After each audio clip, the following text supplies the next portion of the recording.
యోగ్యమైన జీవితం జీవించారు. అలాగే జ్ఞానం కలిగి జీవించారు. దేవుని సన్నిధిలో జీవించారు. దేవుని కొరకు జీవించారు. అట్లాగే పరిశుద్ధులతో జీవించారు. పవిత్రతతో జీవించారు.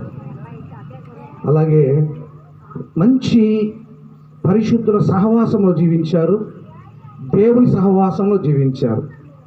అదేవిధంగా ఎలీషా గారు కూడా వాళ్ళ ఇద్దరు కుమార్తెలను కూడా సేమ్ అలాగే పెంచాడు. వారిని అలాగే ముందుకు తీసుకువెళ్ళాడు.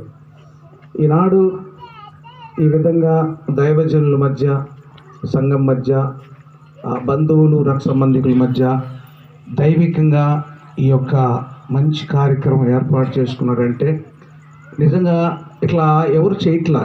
నాకు తెలిసి ఈ మధ్య ఎవరో చేస్తున్నారు, కానీ ఘనంగా బహిరంగంగా ఈరోజు చేస్తున్నాడంటే ఆ కుటుంబంలో ఏ లోపం లేదు.